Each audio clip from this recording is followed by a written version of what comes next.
then God had to remind me, girl, you don't even take care of the community that I have given you. So why would he bless me with more friends if I don't even reach out to the friends that I already have? What's up, y'all? My name is Sharanda, and I'm a second grade teacher here in South Carolina. And welcome to my channel.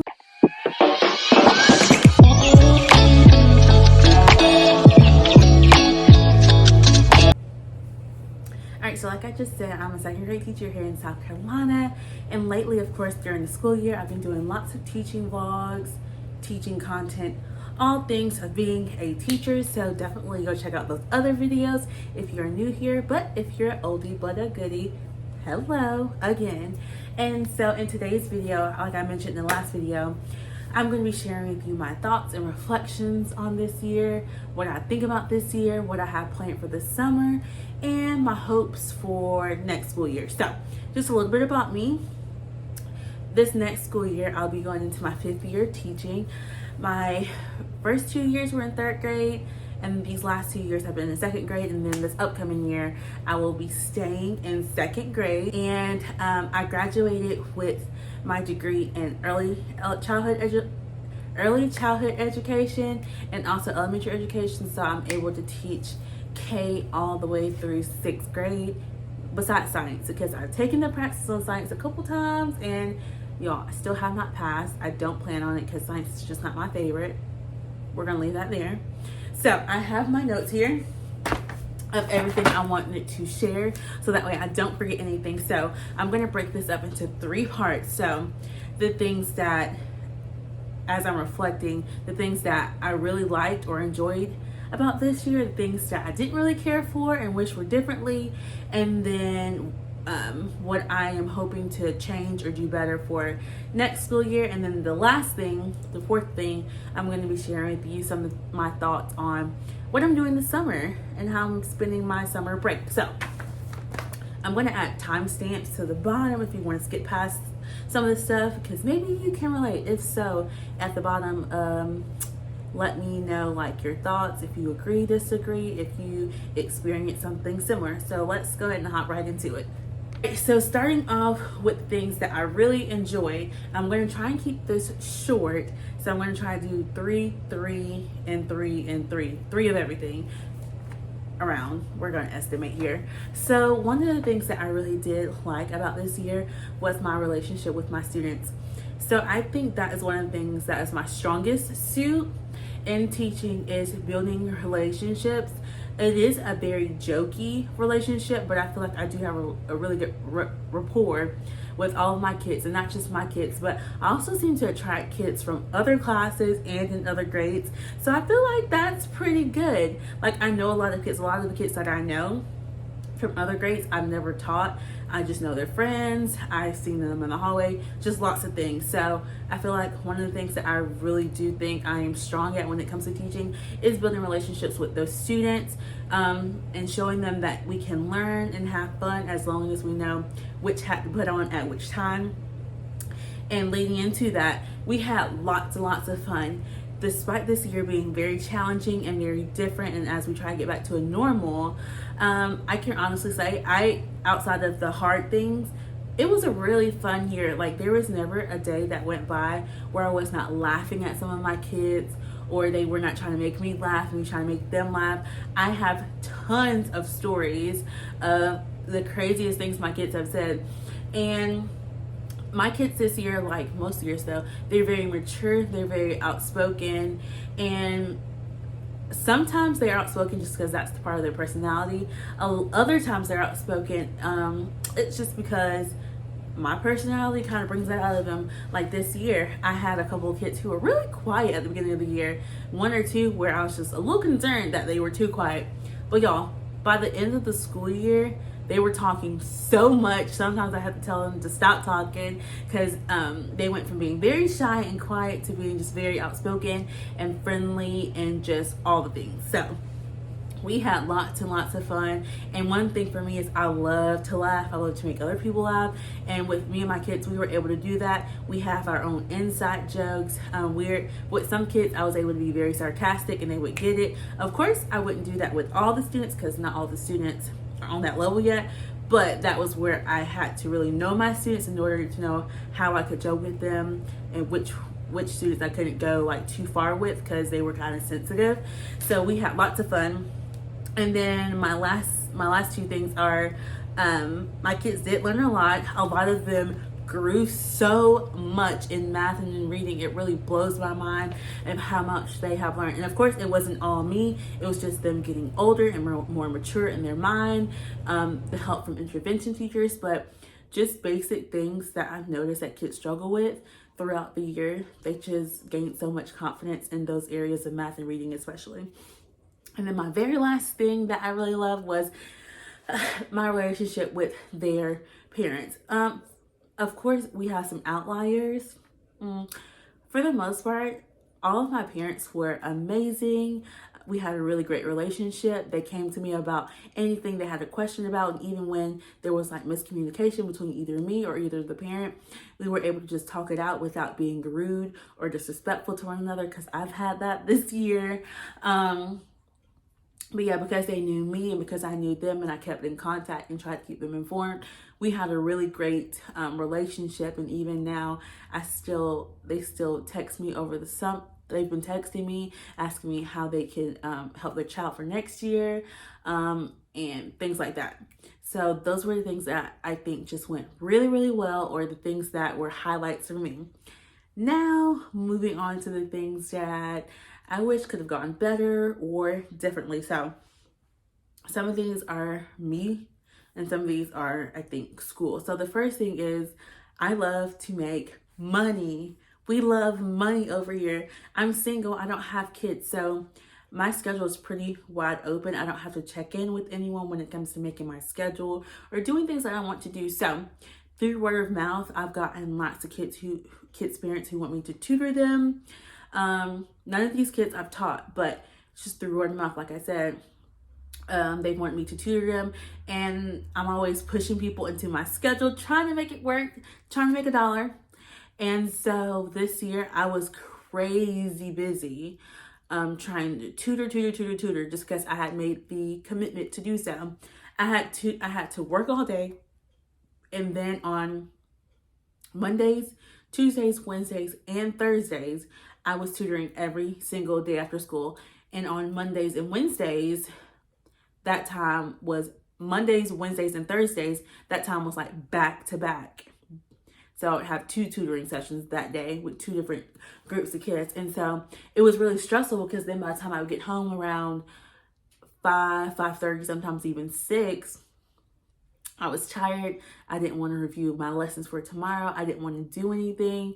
And it just really took away from my actual job. So I think that was one of the things that I did, was putting too much on my plate and just not saying no, and not realizing that I don't have to say yes to every single opportunity.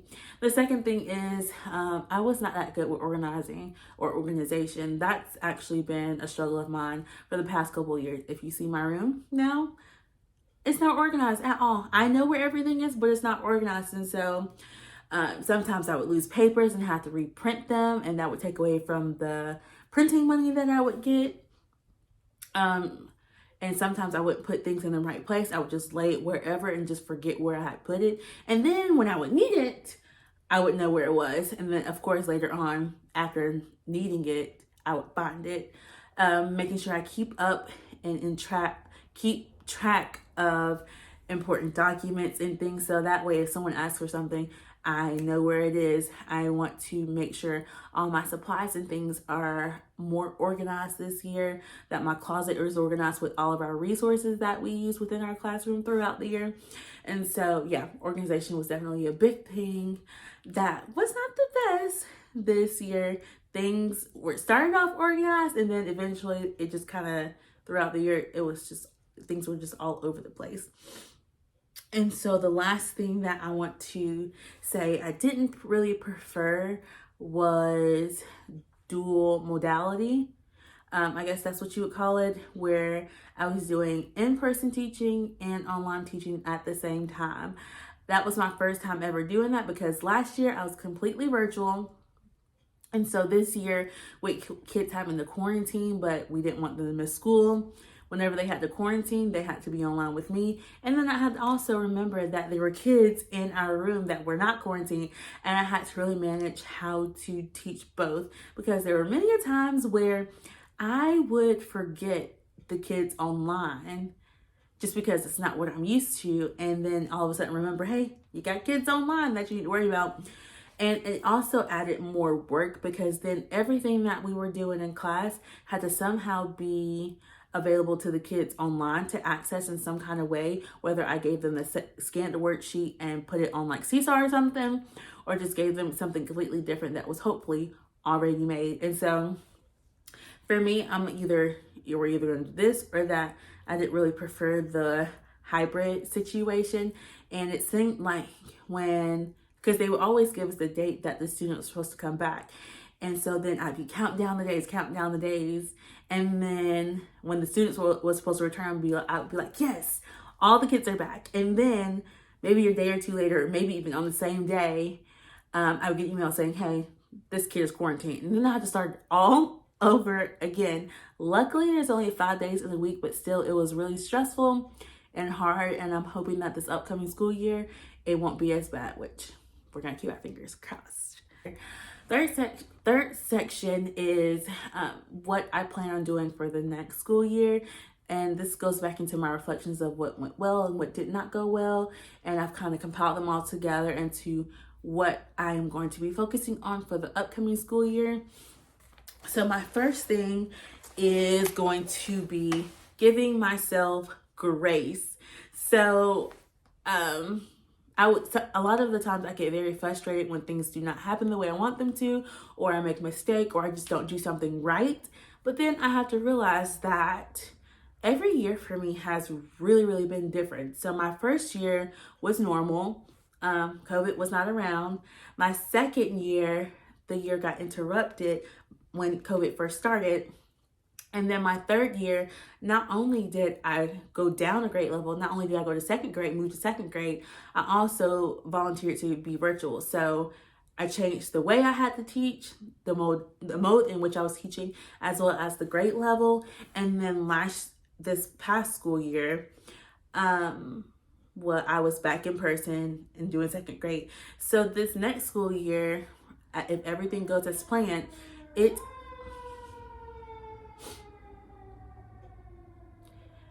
this is going to be my actual year to just, because this will be my third year of teaching second grade content.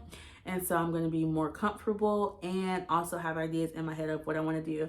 But also realizing that even though I'm getting a little bit more comfortable and confident in the skills and the content that I have to teach, I'm still going to make mistakes, but it is okay because every year, like I said, has been different. And it's really hard to try and learn and practice and get better if everything is always changing. So first thing is to give myself grace this year. Not make excuses, but give myself grace and not beat myself up for the things that happen or for the mistakes that I make. Second thing I want to do is I want to do better, or not better, but I want to be able to incorporate more room transformations into my year.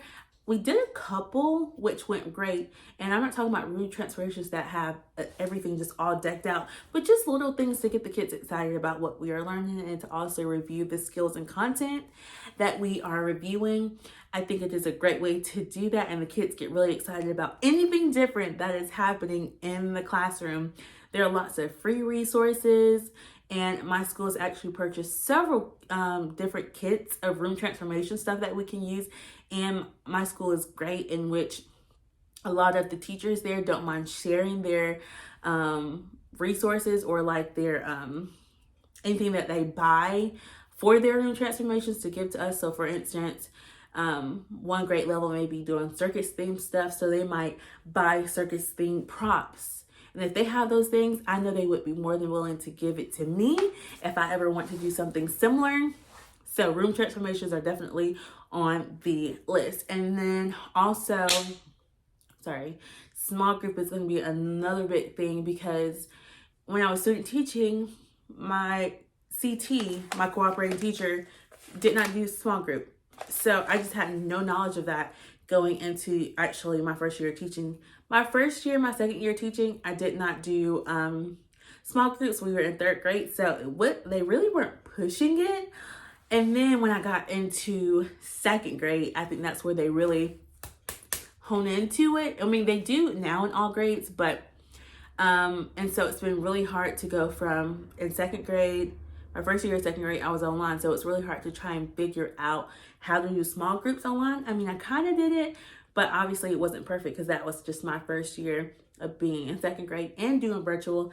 Then this year, I got a little bit better, but still struggling as far as like what to plan, how to plan it, how long groups should be, what should other kids do while I'm not working with them, those types of things. And so I've got ideas in my head of what I want to do. I just need to really plan it out. I'm not doing it now, but as the school year gets closer, I really want to plan it out. And also realizing that in September, I got COVID. So the plan was during Labor Day, or it was around Labor Day. And of course we had Labor Day off, and I was sick. So I was really out all of September. So we got out of school maybe like the 2nd, which was a Friday maybe, or something like that. We got out the Friday before Labor Day. I was starting to feel ill Friday. And then by Labor Day, I got tested. It came back negative. I went again on the 5th. And I was out the whole entire month of September. And I feel like that is a super important month, especially as you start getting into the routine of small groups.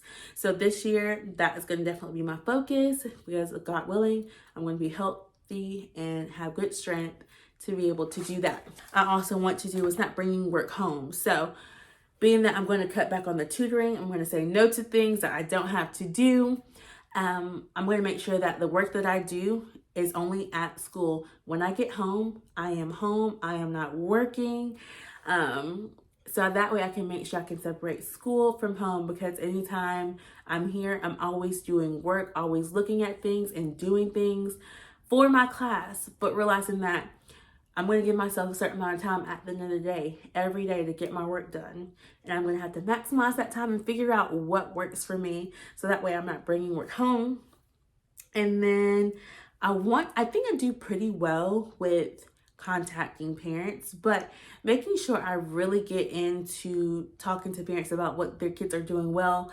And I don't always just call parents when they're doing wrong, but I want to make sure I'm highlighting things that they're doing really well in, and also keeping parents updated on what they could be working with more at home and what they're struggling with. I think that is going to be a big thing. And one thing that I've been trying to do since my first year is making random phone calls. So I follow One Fab Teacher on YouTube. I don't really know her name, but I'll link her down below. And she does this thing where if a kid is doing something really good, then she'll just randomly get super excited for all the kids. And then she'll be like, all right, come on, let's call your mom, your dad, or whoever. Let's tell them how you're having such an amazing day. I've been wanting to do that. I just forget to do it. So doing things like that, I think, not only helps me to have a good relationship with the kids, but also with the parents as well, because I'm sure parents just love having those phone calls. And I enjoy talking to parents as well. And then the last thing and the final thing before I get into my summer plans is not worrying about what other people think. So there's another girl that I follow. Her name is Courtney. She's on Instagram. And she's really got me real passionate about being a teacher now, because this school year, I really thought I was going to quit. I just for sure knew this was probably going to be my last year, and I just wanted to do something different because it was too stressful. It was hard. It was emotionally draining, physically draining, and mentally draining, and I just felt like I couldn't do it. But I was also listening to other teachers who were quitting, and on TikTok when all the teachers were talking about what they didn't like about their schools and all those types of things, and them quitting. And those are their feelings, and I actually enjoy watching those because it also shows you that you're not alone. But I watched so many of them where I was just like, I want to quit too then. I want to quit too. But then I started watching teachers or looking at teachers and following teachers who are still very passionate, even though some of them it's their first year. They're still very passionate about what they're doing. And so I follow Courtney. She's Kinder and Kindness on Instagram. And she gave me just like this little so that I could finish out the year strong and just really have a more positive attitude about how I approach teaching. And so there were things that I would do for my kids or whatnot that maybe other classes were not doing. Or we would have fun, play music, dance, randomly dance and sing in the classroom, especially the last few months. Encanto was on the list. And sometimes it would be like, some teacher would say, oh my gosh, you're making me look so bad. I'm just like, girl, I'm not trying to make you look bad. And so comments like that make me not want to do anything. But this year I'm realizing that if I want to do something, I'm going to do it. The things that I do, I don't do for recognition. I don't post them on Facebook. I don't really care if anybody says, good job, high five me or whatever. I do them because I really do care for my kids and I just want them to have fun or experience something different or just I want to show them my appreciation for them as well. Because yes, they can get on my nerves, let's be honest, but overall, they really do keep me laughing. They were the only reason why I decided to stay in teaching. Because if it hadn't been for them, probably would have left. So just doing different things with them, having different celebrations just to really showcase them and recognize them for all of their hard work. So just doing extra stuff, as some people call it, and not being afraid or worried about what other people are going to say. That is an encouragement for you as well to do the same if it's in you. And that's not to make anybody feel bad if you decide not to, but that is just what I like to do. So now, last but not least, leading into my plans for what I have to do this summer. So this summer, or actually, let me give you a background. So, as you know, Bridgerton Season 2 came out a little while ago, and I binged the whole season in one night. Yay. And it really got me to thinking, because Kate and I are very, very similar. Like, y'all, her life could almost be my life. Like, if you've seen it, how everything played out and her background and things like that are very similar. Of course, there's some differences, but very similar to how my life is. And so, obviously, just a general thing without giving too much away, she didn't really know herself. She wasn't really focused on her and what she wanted and not going after what she wanted. She was always worried about what other people were thinking and how to make other people feel good and not doing things for herself. And so that got me to thinking, like, girl, you don't even know yourself. You don't know what you like to do. You don't know what you don't like to do. You don't even know your hobbies. You know nothing about yourself. And so if someone were to ask me, I wouldn't even know what to tell them. So this summer, I am having what I call a selfish summer.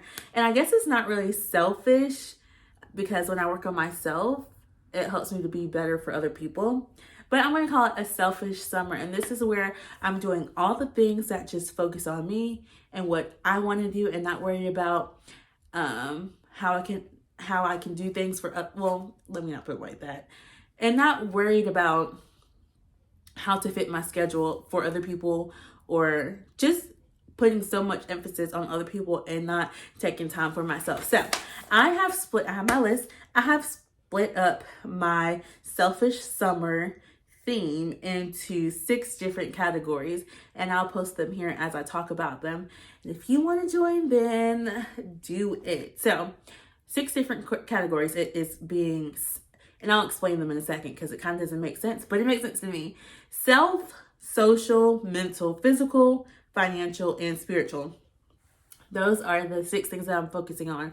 So self is all about me, figuring out my hobbies, figuring out what I do like to do, maybe what I don't like to do, picking up new crafts or interests, also taking myself out, just me alone, and hopefully helping myself to realize that I don't have to have someone with me every single second to go do something that I want to do. If I want to do it, I'm just going to go do it. It's not going to stop me from inviting people, but people not coming, it's not going to stop me from going either, if you get what I'm saying.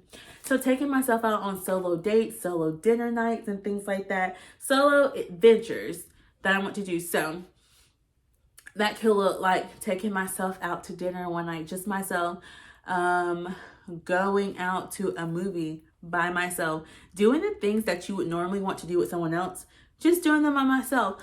And because I am working this summer, Monday through Friday, it might have to extend past the summer for me to get some of the things done. But one of the things I want to do is go horseback riding, just to explore that interest, because that's something I've always wanted to be able to try and do. So first one was self. The second one is social. So being social and interacting with other people, because I've always prayed to God, God, please send me community. Please send me community. But take care of the community that I have given you. So why would he bless me with more friends if I don't even reach out to the friends that I already have? So another thing that I want to do is really be intentional with my friends, as far as like checking in on them, planning hangouts with them, calling them, seeing if they need anything, finding a way to serve them or be there for them, because I don't text, don't call, don't hang out. I forget to text back. And so really honing in on those friendships that I have. And I feel like when I take that step and when God sees that I'm actually being intentional with the friends that I have, then he's going to allow me to have the other friends that I want and desire too. All right, third thing is my mental, whether that is going to see a therapist or really just taking a good self-reflection on my life. I really want to get my mental headspace clear, especially as we are coming into this school year, because the more clear and free my head is, I feel like the better teacher I will be. So I've been looking into some therapists, and hopefully maybe we can get something going. I'm not for sure. But I also think it'll help with my confidence, which then leads me into being the physical aspect of my selfish summer. So being fit, being healthy, exercising on the regular, making better getting better eating habits.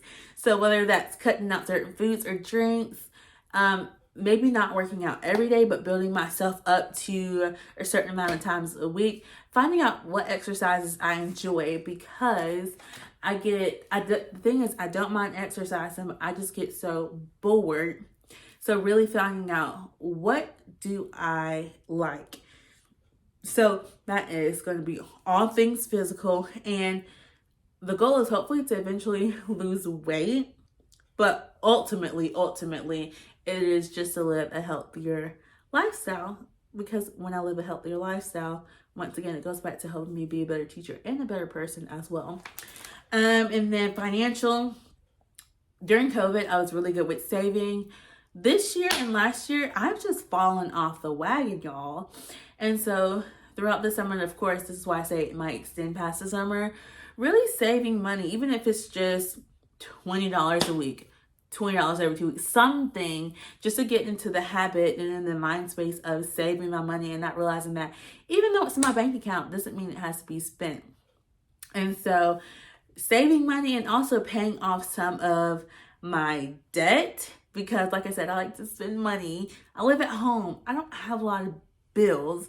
So if I see it, I like it, I want it, I buy it. You know what I'm saying? That's my motto, and I have to really get out of that. And I think that goes into the mental of, girl, why are you spending when you don't have to? Save up for it. And so that is what goes into my financial aspect. And then the last one is spiritual. This was another one of the things where I think I was really strong in during COVID was I read my Bible all the time. I prayed, I listened to sermons, all the things. And then the last 2 years, I've been trash. I've been so trash. I can't even tell you when's the last time I read my Bible without it being a Sunday. I can't tell you when's the last time I actually prayed before I went to bed. And like, I pray throughout the day because I think it's just a conversation with God. But actually being intentional with my prayer and not just randomly throughout the day, can't tell you when I've done it. So really honing in and getting into the habit of praying more often, not just for myself, for other people. also reading my Bible, just getting back into my word, because it really helps me to be grounded. Because I noticed that since I haven't been consistent with praying and reading my Bible, my mouth has gotten a little like I'm using words I don't normally use, if you know what I'm saying. And it just flies out of my mouth, and I can control it around like my elders or whatever. But when I'm by myself around people I know or my age, it about want to fly out my mouth. And so, and then the last thing, as far as with spiritual, I do want to find a church to join. So I'm currently a member of a church, but the way that it's going right now, I don't think that church is a fit for me any longer. So every week me and my mom and my sister have been trying out different churches. And there's actually one church I actually have been going to for the past couple of weeks. I'm really interested in it because I love their youth program, their praise and worship, and the pastor is really good. So I'm hoping that maybe that is the church for me. But hopefully by the end of the summer, I will have the church for me, because I like to have a place to belong and serve. I'm ready to serve again in the church. And so outside of horseback riding, I also plan on going to a baseball game. That is something I really want to do. I want to possibly do a weekend trip, but like I said, I'm working throughout the week really late till 6:30. So it might have to be sometime this year, but I want to go on a solo weekend trip, nowhere far, just maybe somewhere close, an hour or two away. I want to do some line dancing at somewhere. I don't know. I'll have to look it up. I want to make sure I'm getting my nails done every 3 weeks, and I've been doing really good with that. Just because it does make me feel better when my nails and toes are a little bit more polished. I want to make sure I'm focusing on my channel as well, because I really do enjoy making videos and editing them and posting them. And I just want to make sure also this summer that I am perfecting this craft as far as angles and lighting and what to say and what people are looking for, and making sure I'm consistently uploading, because now that it's summer, I'm working. I don't have really a lot of teaching content, and because I'm working throughout the day, I really can't vlog. So really finding those, being creative and finding other video ideas that I can film. That way I can post the 2 days a week that I plan.